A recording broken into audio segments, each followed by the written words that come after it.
He was 13 as a freshman in high school and decided to take an 8-second video. And this is every parent's worst nightmare. And at that point, he was charged with a sexual offense. These kids don't understand. They're playing with dynamite. They're playing Russian roulette with their cell phones. Hello, everybody, and welcome back to an installment of You Go First. I'm really excited today. The topic is really around social media and the pitfalls that young people get into. And a parent who happens to be a good friend of my wife, she went to high school with my wife, Jean, is with us. So first thing we want to do is welcome Jodie. Welcome to You Go First. Thank you. Thank you for having me. You're so welcome. This is your opportunity to go first on behalf of every mom out there, every parent out there. And hopefully we get a lot of young people listening to this podcast because although the theme of the podcast is You Go First, meaning go first to take risk in your life, to ask tough questions, to be bold and forgive people or give people trust, or at the same time, just where in your life are you held back in and not going first? And you're certainly answering the call as a parent. And by, in all honesty, once you start telling your story, people will understand why it's not the place where you really want to go first. No. But you have gone first. I believe your son was 13 years old and now he's 20. He'll be 21 in October. 21. So this is a long time ago. And we're talking about social media, the trap door that he fell through and how that's impacted his life and your life. Mm-hmm. And now you're becoming quite a spokesperson and getting out there and speaking to groups about social media and the story that you have tragically, honestly gone through and how that story is continuing to today. So maybe just introduce yourself to our audience and what happened to your son and really the where you're going first to try to really tell people about how dangerous these cell phones are and social media and all that good stuff. So take it away. No, thanks, Lain. I appreciate that. My name is Jodie Palmer and I'm a mom of two. I have obviously my son that's now going to be 21 and I have a daughter that's going to be 11. So we went through some major ordeals by giving the phone. It was a present at first, and this was before we knew about a whole lot of social media and those kind of things. So he got a cell phone and like every other kid started using them, started figuring out the apps. And sure. And when he was 13, I had been checking it because things were starting to be like, you need to check what's on your phone. They have the world in their hands. I started checking it and found a couple of things, texts from girls that were not quite appropriate and called him on it and took the phone away for a couple of weeks and Dad gave it back. About 2 weeks after that, he decided to, he was 13 as a freshman in high school. This was between his freshman and sophomore year. And everybody else was 14 and 15 years old. So a good year ahead of him, so to speak, in the sense of growing and maturing. He decided to go to a girl's house, took a buddy with him, and they went over. Her parents were gone and proceeded to do what kids do and experiment. And he got to, I guess, what's considered second base and decided to take an 8-second video to prove his manhood. Wow. To his buddies. I'm sure our listeners are like, their imaginations are going crazy with what happened next. And this is, of course, a story that, all of us as parents, we give our kids phones mm-hmm. and then we trust them to make good decisions with it. So, here, obviously, he's making a bad choice and tell us more. Correct. And I know he knew right from wrong, but the peer pressure to also fit in with his buddies and not be made fun of for, not experimenting or going anywhere yet with a girl, I think got the best of him. And so he made that wrong call. And that 8 seconds turned into 8 years at this point. So wow. We've been through a lot. Went back. He took the video, put it in an app, which I was unfamiliar with. It was a hidden app, basically a calculator app. You put a 4-digit code in and it was kind of like a photo vault or a video vault. So we know now we have, obviously 8 years ago, we didn't have Instagram, Snapchat. Now there's TikToks and all this other stuff going on. Correct. So there's an app then where he's got this photo or this video mm-hmm. and they put it in a secret app. So as you're checking phones, you might not find this. And correct. I know kids today, a lot of parents out there might not know about a Finsta. So kids have Instagram and then they have their Finsta account, which is their fake Insta, which is the one that they only show the juicy stuff to their closest friends, they think. But of course, all those private apps and stuff, that information is out there. Those videos are out there. So here your son's got this and he has it in the secret vault. What happens next? He has it in a secret vault. He goes back to school his sophomore year. His buddy that was with him that night was on the football team and started saying, oh, so, he was with a girl, da, da, da. And, boys are boys being talking. And so he talks and it starts spreading, the rumor starts spreading about it, obviously, and not necessarily total rumor, but the word gets around. The girl finds out, he starts to panic, and then he's confronted by a junior who is known to pretty much share nudes of people. He gets them from others and then shares them with whoever asked for them. Some kids apparently were buying them from him as well.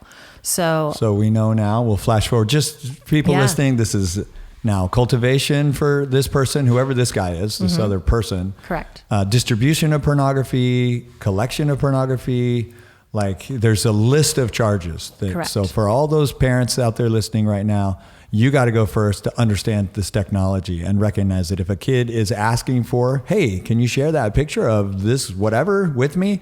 You're now, what would that be called? Cultivation of, or? So legally now, it's even if you send it. So what they ended up doing was finding a bunch of pictures of girls on phones, showing from nudes, right? That they were sending for attention seeking. A lot of it was that they weren't necessarily asked for it, but and just those girls sending it, that is distribution in itself. Yeah. So I don't want to get too far off the story. So here are these people, and there's this person on their campus, which is probably one on every campus in America or in every little social network group. That's the person that's like, ooh, cool. Can I get that picture? Right. And then they're distributing it. Yes. And so what's happened now to this? So at that point, the girl gets word that it's starting to get around, and she's obviously... So somehow this distributor guy, how does he get the video from your son out of his calculator? Yes, sorry. He corners him after school one day and asks him, and he asked him to show it to us, so he opened it up, and the kid had an iPad, and at the time, it's kind of like an airdrop, but it was bumpy. You could bump it. And he bumped the video and got it onto his iPad, and then he started distributing it. Did your son know that he had bumped it, or is this and maybe he didn't realize the consequences, but he it was didn't, like, whatever. He wasn't really sure what had just happened. And when the kid asked him to open it again to make sure he had gotten it, he told him no, and he left, and then he ended up deleting it off his phone because he started to get scared and worried because he knew that what was going around. So he's 13 at this time. So 13 years old. I have a 13-year-old son, just turned 14. Yep. So, he's in the same, like, oh, girls are texting me. And I don't know the extent, but this is serious business and life-changing stuff that's happened to now. A 14-year-old boy has this 8-second video. We're at second base, which for most, I'm 52 years old. So, it's like, oh, okay, second base. But now it's distribution of, it's creation of. Correct. And now it's out there. And now this is being distributed by this sort of hub distributor guy. Yes. This kid. Yes. And so it's getting around. The girl knows about it. It probably all of a sudden, I'm sure at some point, the administration at the school or the police, how does it escalate? Yeah, so they ended up calling the boys in. She had gone to a counselor at the school, and they ended up calling the boys in, and they started taking phones and kind of looking through them. And it was like Pandora's box, actually. They ended up calling in another kid, because one text or photo led to another, right? And the police, because of the nature of it, were called in. And then an investigation started with that, and the process ended. So at that point, our son was asked to actually leave the school that we and his father and I had attended as well, or they would be expelling him. So we chose to remove him and leave that expulsion off, moved him to public school. Took about a year to have the case come to and a hearing, and at that point he was charged actually with a sexual offense. There were 3 charges. There was a distribution of child pornography as well as creation of child pornography. The third one is they dropped the 2 of those, but they did charge him with an adult law to minor, which I prefer not to say exactly what that charge was because it had to do with what was in the video. But it was an adult at that time an adult charge to minor because they didn't have minor to minor laws So he's with now, technology. So now 14 years old, maybe pushing 15. No, he was 13 and a half. But at this point, so it's been a year. He's pulled out of the regular school that you had gone to with your husband, as a high school kid. Correct. Now you're in public school. Is he going to that public school, or is he incarcerated at any point along the way? So he went to the public school, and then when he was at the hearing, he was charged. He served 45 days in juvenile hall. Wow. So he's a good student, right? Yes. He's a good student. He's a star on the baseball team. He's coming up. He's a freshman in high school, and he's got a girlfriend, or he's obviously a likable kid. And now he's incarcerated for 45 days. 45 days. He had honors classes. We actually they'd never dealt with a child in honors classes, so we asked for approval to have him released during the day so he could attend his school and keep up with those honors classes. So when he got out, he was able to continue moving forward. But yes, yeah. Well, in the spirit of you go first, you're going first today for us to tell us this story. I mean, this is every parent's worst nightmare whose son or daughter has a phone and is exchanging pictures, exchanging information, things that they did, things that we did. So many parents out there look back and go, oh, if everything I had done in high school was on video, I'd be in big trouble. So these kids don't understand the impact and the longevity of the information that they're collecting. And, of course, they call them nudes, even though you're not maybe totally nude, and maybe it's like, well, she sent it to me. So she, and as a minor, you cannot consent to any of this, correct? Correct. So even if, a kid has somebody who says, well, she sent it to me, it was consensual, they say, no, a minor cannot consent to an adult activity is the premise. Correct. Okay, so here we are. He's now been incarcerated for 45 days. It's been a year. What's the ultimate sentencing? And then what were the consequences in the immediate kind of his high school years? How much was he taken out of sort of the normal flow over this 8 seconds? And what kind of restrictions were put on him as part of maybe a parole? Was he on parole at some point? Because like I said, every parent that is listening out here, a lot of our listeners are, business professionals. So they're working, 20 hour, 50 hour, they're working these huge weeks, they're traveling. They have to communicate. Their kids have to have phones for daily business to get done. And of course, they're going to have these apps.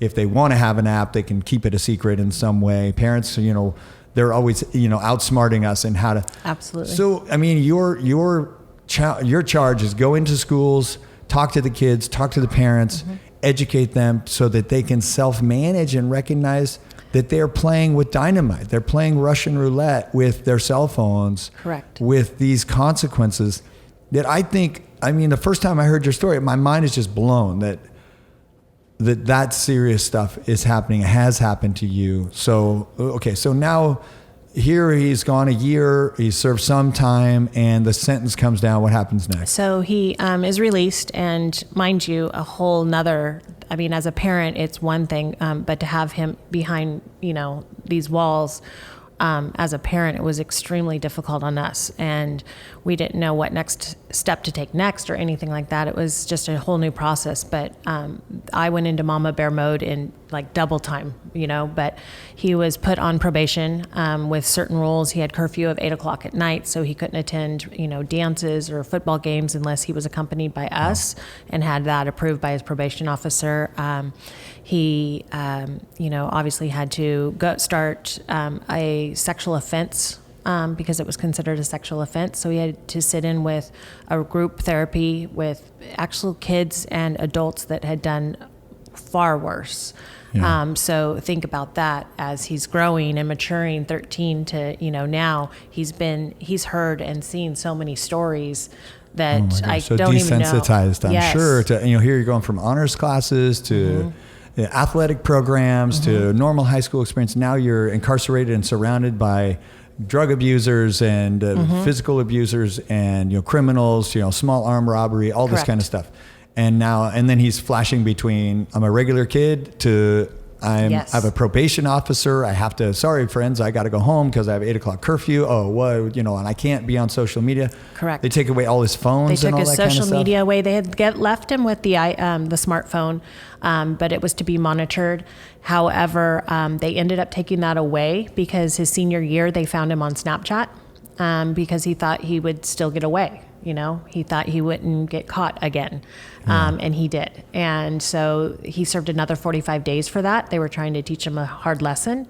And when that happened, it was right at the beginning of baseball season. So he lost his senior baseball season, which he was most likely going to be picked up and be able to go play. He's getting recruited by colleges, and instead he's got this scarlet letter really on him. Correct. And he's having to drop out because of these things. So also had a target on his back this whole time because obviously where we lived, it got around very quickly because of social media. I was constantly monitoring social media, turning stuff in because of things that were being said to him, and the hashtags that were being written were horrific, and just trying to protect him in that regard too. Yeah. Well, I'm sure this has been a nightmare experience. I can imagine there's a emotional cost that this has cost not only him, but you, your family.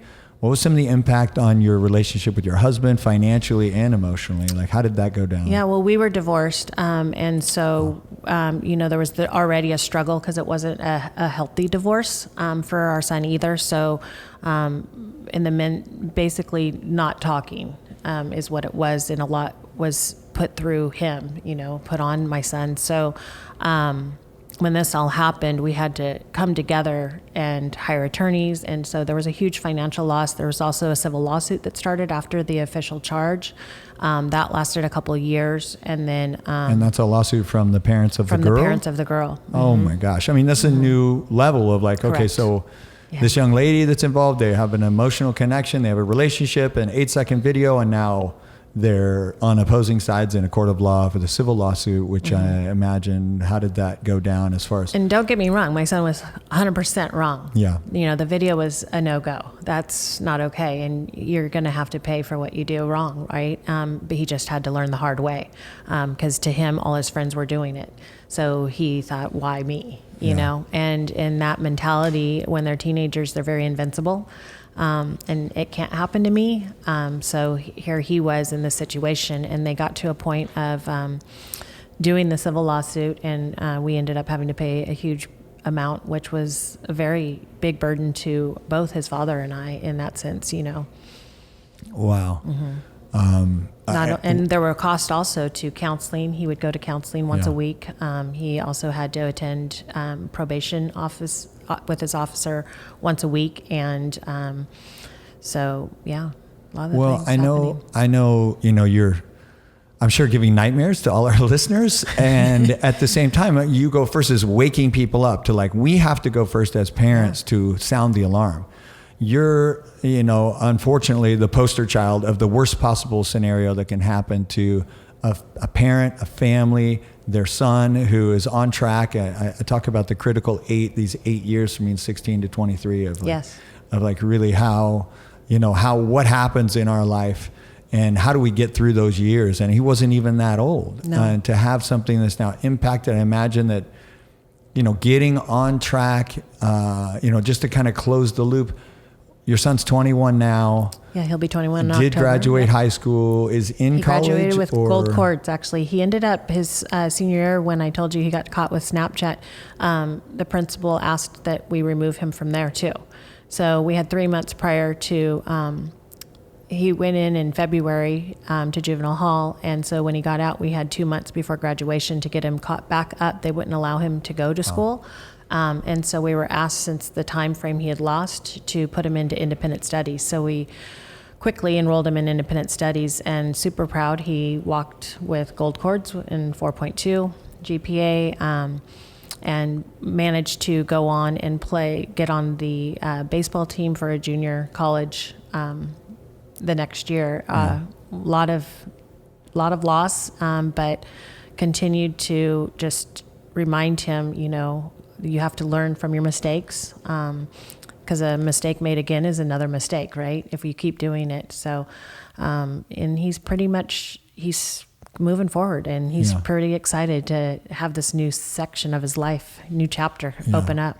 But go ahead. No, it's just a hard topic. And, as a parent, it's a huge struggle, and our kids, I don't think they understand. And a lot of parents don't understand when you hand that to them for their birthday present or Christmas present, what all you're handing. Like you said, it's dynamite, it's an explosive, and it's our duty to check, because even though I was checking, he still got in trouble.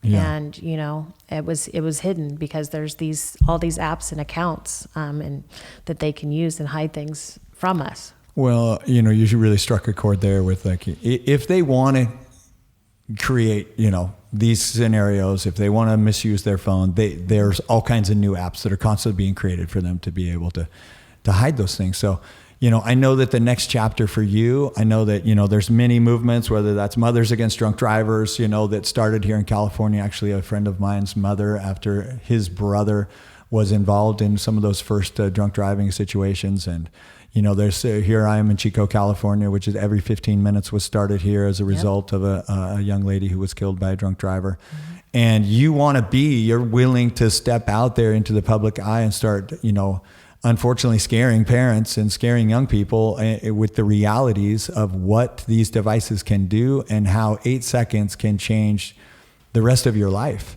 Right. And because this will carry through. He will have this on his shoulders the rest of his life, even though he's, he has big plans to move into a new chapter in his life. But it's going to follow him forever, right? It changed him. He didn't get to play baseball. He didn't get to graduate with his high school friends. He didn't get to experience homecoming and prom and all of that. So he missed out on a lot. And so my goal is, even if it just touches one parent or one kid and changes their life, and they think about it, just that extra thought process to make that choice. Yeah. Yeah. Well, these are important, dinner conversations and conversations with kids about the realities that they're being bombarded to be cool. Mm-hmm. I talk about as an Instagram, whether it's Instagram, and I know maybe there's something new that they're onto. These kids are basically challenged to create a TV show and that has viewers. And how many viewers can I get on my TV show? And they put up their TV show for the day. And they look at night, how many likes did I get? And releases the endorphins. And they're like, everybody likes me. And I had a good TV show today. And then they start again the next day. And it's like this continual cycle of, how do I create interest in me to create a sense of I am popular and I am recognized. And here day after day, we know what sells on TV is, sex, drugs, and then rock and roll. And the edgier your program is, the more viewers you get. And they're continually trying to, match what they're seeing in these rap videos, or, what sells on TV, the Kardashians and this, and, Jersey Shores. And, did you see what happened on that? And, well, look what we did last night, and here it is on my phone, and I'll share it with you.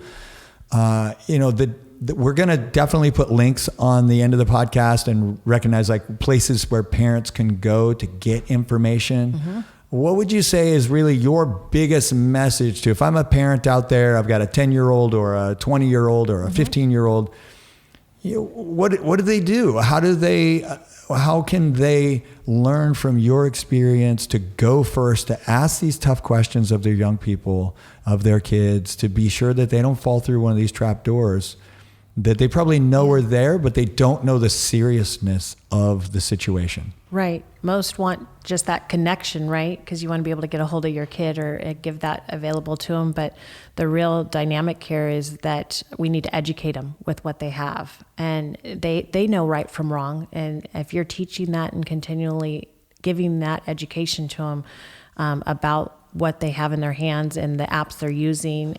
Also, it has to do, in our scenario, even though it was a video, even if it's pictures, a lot of kids are being pressured into sending pictures for relationship, and girls and boys. It's not just girls anymore. And they are getting stuck and feeling like they have to in order to be popular or not made fun of or bullied. So there's even a heavier amount that goes behind that keyboard in that phone. That we need to just talk to our kids about, and at the slightest chance, and that's causing we're seeing a lot of depression from these things too, and anxiety for kids. And I think really just knowing your kids and paying attention to them if they come home and you can tell they're in a depressed mood, well, what's going on, and it's most likely something to do with social media or something that's been said. Yeah. And because of this. Well, I think my biggest hope for today is not only that, parents are woken up, but that they'll maybe listen to this podcast with their kids and it be a starting point of a conversation. Like, did you realize, son, daughter, cousin, whatever, the seriousness of what you just shared with me? Yeah. Because people are sharing these things with other people, and, we're, of course, everybody's on high alert around, school shootings and things like that. If you see something, say something. And how do we light that same sort of fire in kids? Like, whoa, if somebody sends you a request for, hey, send me some pictures, you're like, whoa, that's, you're asking for someone to distribute pornography. Correct. If you're capturing that video, you're you're creating pornography. Yes. And even if they're like, hey, take a picture of me, boom, they're not legally cleared to say, I wanted that picture to be taken because they're a minor. Right. Kind of like you and I spoke about a few months back. We were talking a phone has laws now. They've actually changed it, and there's rules and laws to these phones. And there's a lot of, as you can tell from our story, what's happened.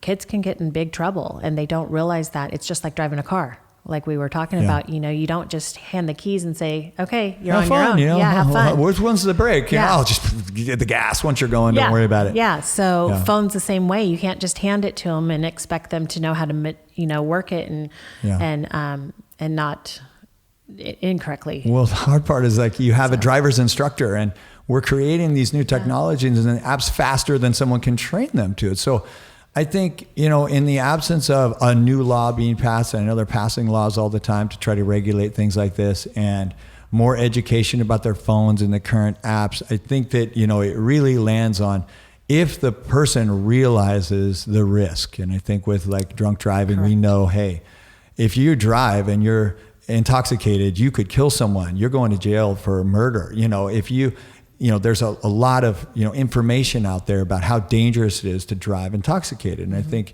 if we look at the dangers of, using your phone and thinking this is just, I deleted it. It doesn't get deleted. It's out there on the server. A forensic investigator can go into your computer, into your phone, and find stuff that you have no idea is there, that was deleted forever ago on previous accounts. It is being stored out there. And if I send you something, you're sitting right here next to me, it's bouncing off multiple relay systems. And in every one of those relay systems, it's being not just transferred, but copied and saved. It is. At each of those points.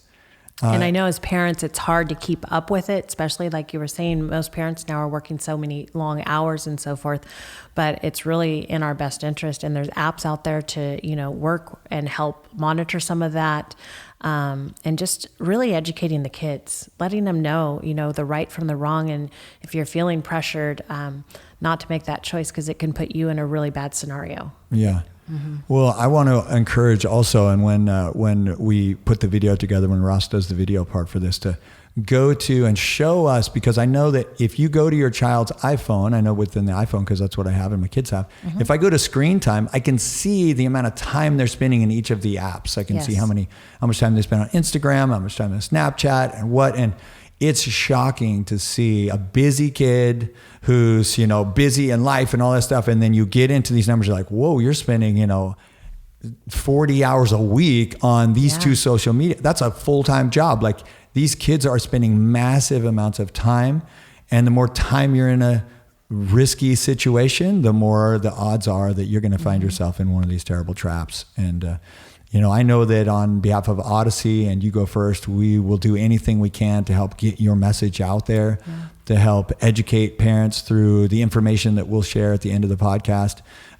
We encourage them to invite you to come and speak at their schools or at their parent meetings to help really be an example of really where they don't want to find themselves at some point, and they can ask you questions. We may have some Q&A possible through our platform once we launch this podcast. And we'll certainly get those questions to you and help answer questions for parents out there. Okay. But we, here in our sort of half-hour framework, we're really thankful that you are willing to come here and go first to tell us some of your story and, as much as we can in this time block, and really help wake parents up to this Just to make device. a difference. I mean, that's the main thing, is so others don't have to go through what we did.